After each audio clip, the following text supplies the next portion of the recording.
نحمده ونصلي على رسوله الكريم اما بعد فاعوذ بالله من الشيطان الرجيم بسم الله الرحمن الرحيم رب اشرح لي صدري ويسر لي امري واحلل عقدة من لساني يفقهوا قولي۔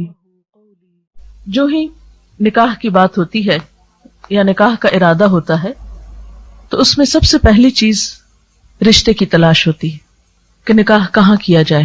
اس موقع پر ہمارے معاشرے میں عام طور پر خاندان اور برادری کو ترجیح دی جاتی ہے، اور جہاں تک ذات پات کا تعلق ہے، قرآن پاک میں اللہ تعالیٰ فرماتے ہیں وَجَعَلْنَاكُمْ شُعُوبًا وَقَبَائِلَ لِتَعَارَفُوا، ہم نے تمہیں قبیلوں اور خاندانوں میں بنایا تاکہ تم ایک دوسرے کی پہچان کر سکو۔ لیکن اسلام میں خاندان اور برادری ایک پہچان تو ہے، لیکن اس کی وجہ سے کوئی بڑا چھوٹا نہیں۔ جب سب آدم کی اولاد ہیں تو پھر انسان ہونے کے ناطے محض خاندانی فرق سے کوئی بڑا چھوٹا نہیں ہوتا۔ اللہ تعالیٰ کے ہاں اگر کسی کو بڑائی کا مقام حاصل ہے تو وہ انسان کا تقوی ہے، اس کا اخلاق ہے۔ رشتہ دیکھنے میں عموماً خاندان کے بعد پھر مال، یعنی حسب نسب کے بعد مال کو ترجیح دی جاتی ہے، یعنی وہ رشتہ جو محض مال کو دیکھ کر قائم کیا جائے اس میں برکت نہیں ہو سکتی۔ نبی صلی اللہ علیہ وسلم نے فرمایا میری امت کا فتنہ مال ہے۔ آپ صلی اللہ علیہ وسلم نے یہ بھی فرمایا کہ عورت سے شادی 4 چیزوں کی بنیاد پر کی جاتی ہے، اس کا حسب نسب، مال، حسن، خاندان، لیکن تم دین والی کو اختیار کرو، یعنی اگر کسی کے اندر دین کی روح ہوگی، خدا کا خوف ہوگا، تو وہ لازمی طور پر دوسروں کے معاملے میں وہی رویہ اختیار کرے گا جو وہ اپنے لیے پسند کرتا ہے۔ پھر اسی طرح ہمارے ہاں حسن و جمال کو بہت اہمیت دی جاتی ہے۔ حسن اپنی جگہ ایک اہمیت ضرور رکھتا ہے، لیکن وہ کبھی بھی دین اور اخلاق اور کردار کے برابر نہیں ہو سکتا۔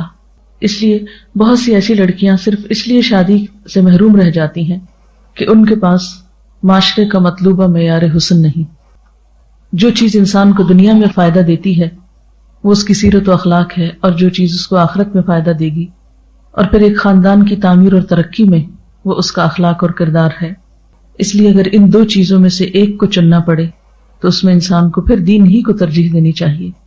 جس طرح باقی چیزیں فنا ہونے والی ہیں، جیسے مال آنی جانی چیز ہے، اسی طرح انسان کا حسن بھی آنی جانی چیز ہے۔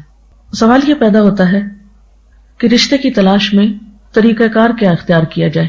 کیا وہ جو ہمارے معاشرے میں عام طور پر ہوتا ہے کہ رشتے کی تلاش میں مختلف جگہ پر لڑکیاں دیکھی جاتی ہیں اور پھر ان کی خامیاں اور نقائص اور ناپسندیدہ چیزیں جگہ جگہ بیان کی جاتی ہیں؟ قرآن پاک میں اس چیز کی سختی سے مذمت کی گئی ہے۔ تو بات یہ ہے کہ رشتے کی تلاش میں انسان جو بھی اس کے لیے پاسبل آسان طریقہ ہو اس کے لیے کوشش کر سکتا ہے، دیکھ سکتا ہے، لیکن دیکھنے کے بعد اگر پسند نہ آئے تو اس کو مجلسوں میں بیٹھ کر کرٹیسائز کرنا یا چھوٹی چھوٹی باتوں پہ ناک منہ چڑھانا یہ نہایت ناپسندیدہ چیز ہے۔ بد اخلاقی اور ایمان ان دونوں کا آپس میں کوئی میل اور جوڑ نہیں۔ پھر اسی طرح یہ ہے کہ اس معاملے میں دعا بھی کرنی چاہیے۔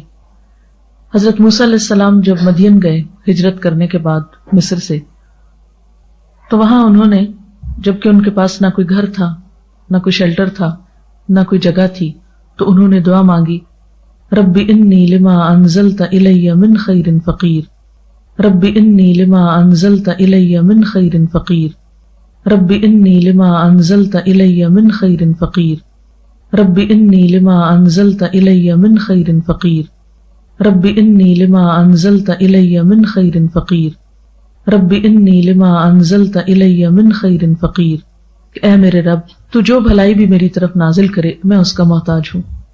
تو یہ دعا ہر وہ شخص پڑھ سکتا ہے جو رشتے کے لیے پریشان ہو، یا والدین بھی پڑھ سکتے ہیں اپنی اولاد کے لیے۔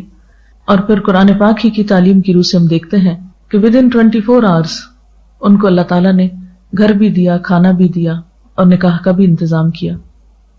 پھر اسی طرح یہ دعا کرنا ربنا هب لنا من ازواجنا وذرياتنا قرة اعين وجعلنا للمتقين اماما ربنا هب لنا من ازواجنا وذرياتنا قرة اعین واجعلنا للمتقین اماما ربنا هب لنا من ازواجنا وذرياتنا قرة اعین واجعلنا للمتقین اماما ربنا هب لنا من ازواجنا وذرياتنا قرة اعین واجعلنا للمتقین اماما ربنا هب لنا من ازواجنا وذرياتنا قرة اعین واجعلنا للمتقین اماما ربنا هب لنا من ازواجنا وذرياتنا قرة اعین واجعلنا للمتقین اماما. یہ بھی مفید ہو سکتی ہے.